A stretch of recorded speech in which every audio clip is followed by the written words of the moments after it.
Olá, meus amados, a graça e paz, tudo bem? Pastor Roberto aqui mais uma vez, Ecos da Graça. Vamos para mais um eco desta graça maravilhosa? Mas antes, deixa eu falar uma coisa. O brasileiro é um povo interessante, né?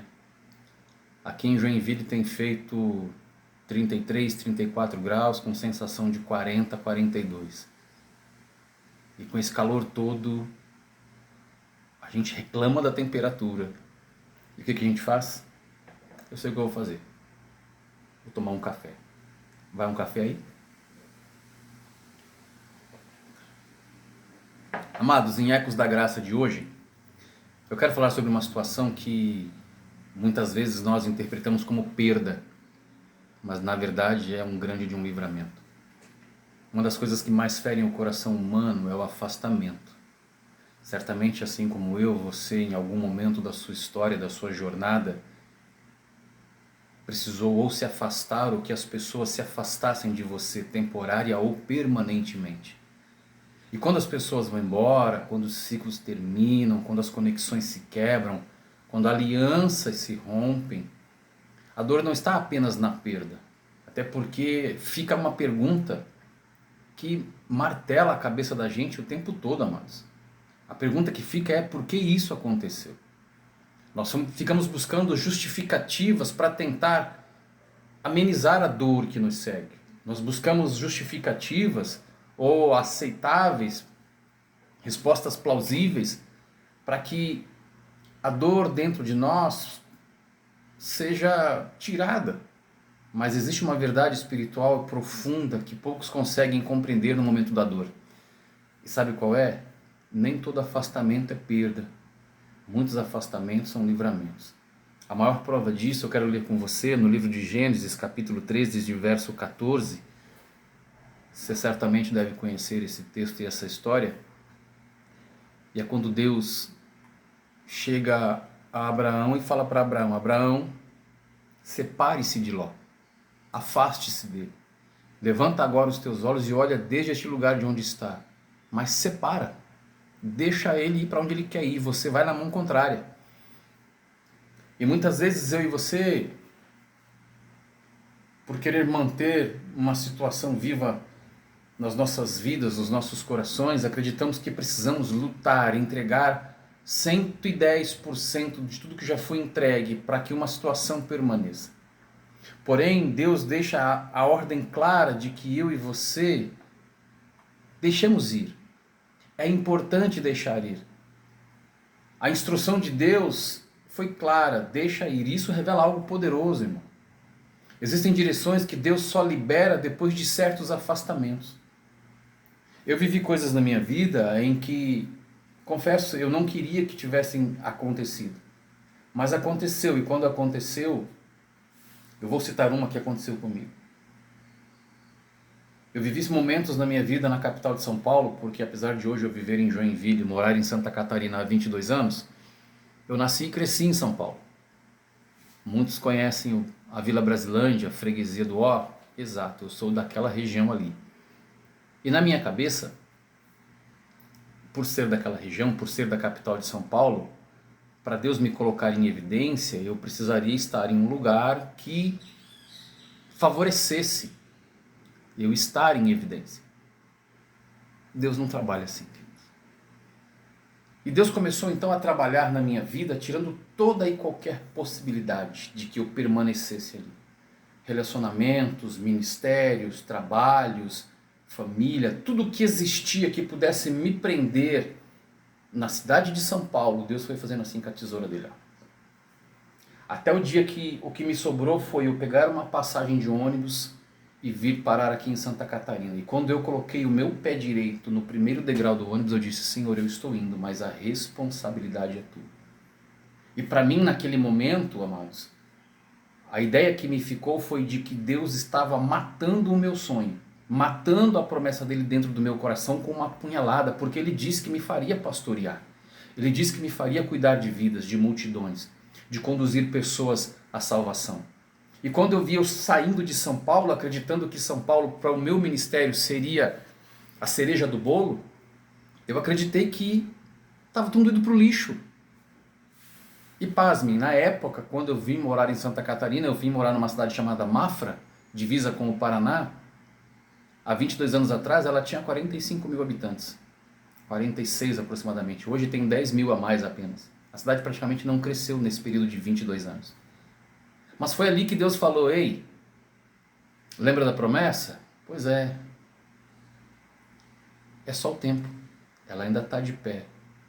E um dia, num culto de jovem, em uma determinada igreja da cidade, que um amigo meu promoveu e me colocou para ministrar, com muita resistência, não posso negar, Deus começou a tomar pessoas naquele lugar, houve um mover sobrenatural, e Deus tomou uma das cantoras que estavam ali no culto e falou assim: ó, vou soprar o teu nome neste país. Queridos, do jeito que você vai ouvir foi o que Deus ouviu da minha boca. Eu falei assim: Senhor, o Senhor está de sacanagem comigo, né? O Senhor me tirou de São Paulo, lugar onde o meu nome poderia ser reconhecido, ser conhecido e reconhecido, para me trazer para cá, uma cidade que não aparece nem no mapa, para dizer que o Senhor vai soprar o meu nome? Você está de brincadeira comigo, né? Pois é, queridos. E foi aqui que eu vivi as minhas maiores experiências como pastor, como cuidado do rebanho, como ministrar sobre vidas. E de fato, quando Deus falou que sopraria o meu nome neste país, Ele soprou. Simplesmente após aquele culto, não me pergunte como, o telefone, o meu número rodou este país e pessoas do Brasil inteiro, do Oiapoque ao Chuí, me ligaram pedindo orações. A primeira pergunta que eu fazia: opa, peraí, como é que você conseguiu o meu número? Sabe qual era a resposta que eu tinha? Não sei, pastor. Deus colocou o teu número aqui para mim. Deus ainda cumpre promessas. Mas para isso foi preciso eu romper com um entendimento, com uma certeza que eu carregava dentro de mim, de que somente em São Paulo algo aconteceria. Aqui Deus deixou claro a ordem para Abraão: sai, Abraão, deixa Ló ir. Para onde ele quer ir? É para o deserto, ele vai para o deserto, você vai para o outro lado. É para as campinas de Sodoma e Gomorra, você vai para o deserto. Deus me fez entender que era necessário deixar as campinas de Sodoma e Gomorra e vir aquilo que para mim era um deserto. Porque Ele queria fazer algo transformador na minha vida. Eu precisei deixar pessoas que eu amava, minha família, amigos, ministério, trabalho. Precisei deixar tudo para lá, porque Deus precisava colocar um parâmetro novo na minha história. Um novo limite, um novo entendimento. E quando nós lemos esse texto, a impressão que fica: Ló era um homem ruim? Não. Ló não era uma pessoa ruim. Mas ele não fazia parte do destino de Abraão. E quando eu falo a minha história de São Paulo, muitas pessoas que lá estavam, que eu sei que oram por mim, pessoas que me impulsionaram a viver o ministério, não estavam no destino da minha chamada. Pessoas que Deus está tirando da sua vida, amado, é para você entender que Deus está tirando porque não faz parte do projeto de Deus para você. Ai, pastor, mas dói. Antes a dor agora do que o choro permanente depois. Então deixa aí, querido. Se há uma aliança que tem que se romper, seja ela qual for, profissional, financeira, familiar, não importa. O que importa é fazer com que o Senhor seja glorificado. Por qual razão eu digo isso para você? Porque nem todos que começam com você vão terminar com você. Ló começou com Abraão, mas não terminou com Abraão, porque a promessa dizia respeito a Abraão. É uma realidade divina, mas necessária. Existem pessoas que fazem parte das nossas estações, mas jamais do nosso destino. Elas caminham com você por um tempo. Muitas pessoas caminharam comigo por um tempo, pastores que eu carrego no meu coração como se fossem meus irmãos. Homens que impulsionaram e me ensinaram muita coisa. Mas hoje cada um segue o seu destino. Cada um segue o seu caminho, cada um segue a sua chamada. Hoje pessoas que eu gostaria de ter comigo não estão. Porque Deus colocou um limite. Olha, para você era até aqui. Da fronteira para frente você vai sozinho. Eu vou guiar você para o novo. E se nós não entendermos o que Deus está querendo nos dizer aqui, amados, nós vamos viver uma vida presa naquela pergunta: por que isso aconteceu? Mas o propósito final depende da sua caminhada com Ele. Alguns afastamentos são proteção de Deus. Quantas pessoas poderiam estar ao nosso lado e como nós não somos capazes de ler pensamentos e de ver o amanhã, e por isso nós conjecturamos a ideia de que, poxa, é bênção para a minha vida. E não é. Alguns são obras de Deus, porque Deus vê o que a gente não vê. Deus ouve o que a gente não ouve, Ele vê as intenções, Ele vê os caminhos e Ele sabe das consequências futuras das nossas escolhas. Às vezes o que nós achamos perda é só uma proteção divina. Às vezes aquilo que nós acreditamos que vão permanecer e podem impedir o nosso crescimento precisa ser tirado para que o crescimento aconteça, porque senão de fato eles vão paralisar o nosso crescimento. Certas conexões, se continuassem, poderiam atrasar o seu propósito, ou quem sabe até mesmo te tirar do propósito. Então nós precisamos entender que quando Deus remove, Ele não está tirando você do seu destino, Ele está alinhando você ainda mais ao seu destino.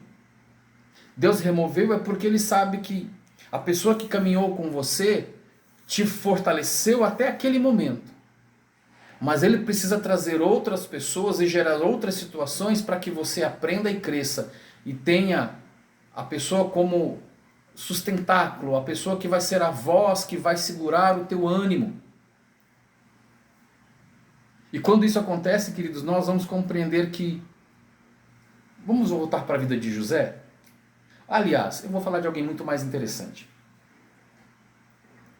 A Bíblia diz num dos evangelhos que Pedro sai a pescar. Pedro era um microempresário, ele tinha 2 barcos de pesca e era um homem experiente no mar. Ele sabia quando poderia pegar peixe.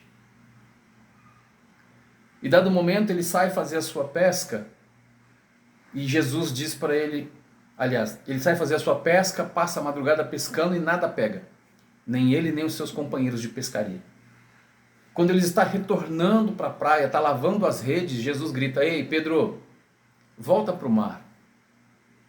Mas lança a sua rede no lugar mais fundo.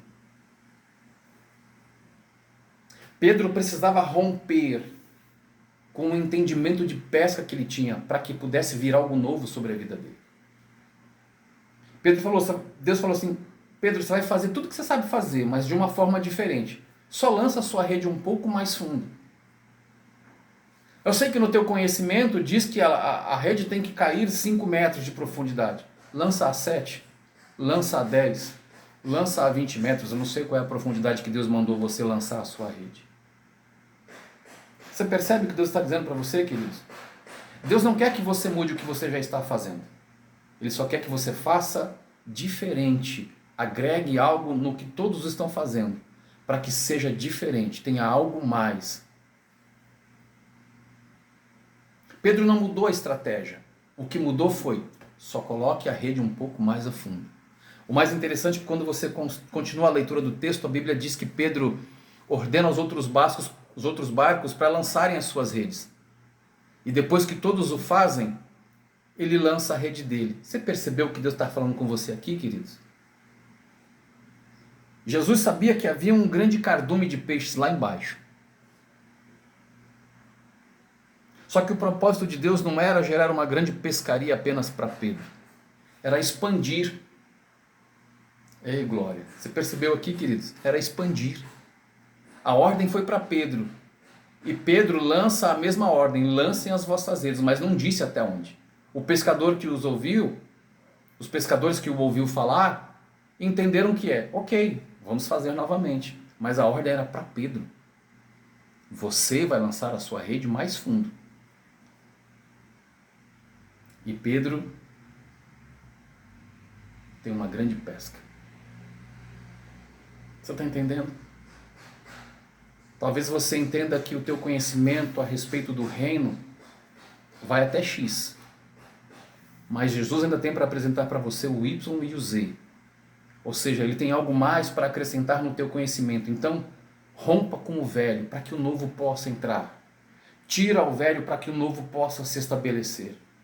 Ai, mas pastor, eu cresci e aprendi assim. Ok, com quem você cresceu e aprendeu assim? Foi com Jesus ou foi com os homens? Se foi com os homens, é hora de você virar a página. Ainda tem uma página a ser escrita. E aí você começa a escrever com Jesus. Você percebe, queridos, que romper com pessoas ou com situações não é mais um mero capricho, é uma necessidade para que você não se perca no seu propósito, para que você não abra mão do teu chamado, para que você não deixe ir embora uma promessa. Porque a ideia que nós carregamos é que se isso acontece conosco ou através de nós, esse afastamento, a ideia que deixa é a rejeição. quando na verdade é só um redirecionamento. E a maior prova disso, queridos, quem aqui dirige vai entender o que eu estou querendo dizer. A gente coloca um endereço no GPS e por não fazer a leitura correta do GPS, a gente acaba errando a rota. Automaticamente aquela vozinha mecânica diz o quê? Recalculando a rota. E quando você não entende a necessidade de se afastar, de romper alguns ciclos, de mudar as estações da vida, a tendência é você ouvir essa voz constantemente. É você ouvir essa voz bendita te suando ao teu ouvido. Eu que trabalho muitas vezes dirigindo, eu sou obrigado a ouvir, recalculando a rota. E isso irrita. Porque parece que é uma lição que nós não aprendemos ou não queremos aprender. Tem diferença, não aprender e não querer aprender. Você consegue compreender o que eu estou querendo dizer, irmão? Então rompa, saia. Rejeição não é o fim. É direcionamento. É o começo de algo novo. É Deus usando o afastamento para mudar rotas. É tirando você de ambientes que não te sustentam para que Ele possa construir em você algo novo. É te colocando em um ambiente que vai suportar o seu crescimento. É gerando em você a transformação de onde você imagina que não vai sair nada. Você consegue compreender o que eu estou dizendo, meu irmão? É realmente maravilhoso isso aqui. Por qual razão? Porque o propósito que Deus te chamou para viver não depende da aprovação de pessoas. E infelizmente eu digo isso com conhecimento de causa durante muito tempo.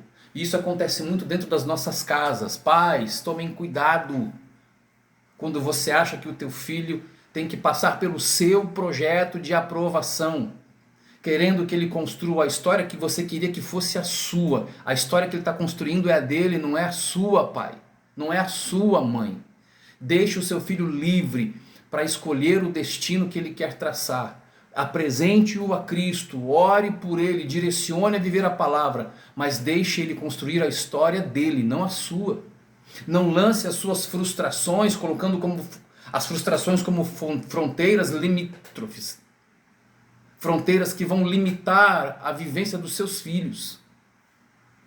Fecho aspas aqui. Por qual razão? Viver o propósito não depende de aprovação de pessoas, depende de alinhamento com Deus. Queridos, hoje eu sou pastor. Você acha que eu queria ser pastor? Você acha que eu me via pastor? Sabe qual era meu sonho? Vou ser muito sincero. Era ser promotor de justiça. Eu me formei em gestão da qualidade, tudo a ver, né? E hoje eu sou o quê? Pastor. Por quê? Eu queria a aprovação das pessoas me tornando promotor de justiça. E hoje eu tenho a aprovação de Deus, porque eu coloquei a minha vida alinhada ao propósito dele. E quando nós entendemos isso, Deus vai usar todo o afastamento para proteger a nossa identidade. Eu não sei você, no bairro que eu cresci em São Paulo, antes de conhecer Jesus, nós tínhamos os famosos bailinhos de garagem. Então tudo que surgia naquela época, que opa, isso aqui é legal, olha, essa moda aqui é bacana, o cabelo assim fica no estilo, a calça assim fica, sabe? Nós vivíamos dependentes, alienados, presos a uma ideia de que aquilo fazia parte da minha identidade.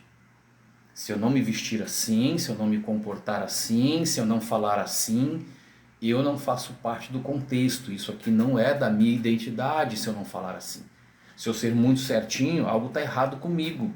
Então eu precisava me adequar. Eu mexia na minha identidade, nas minhas características para ser aceito.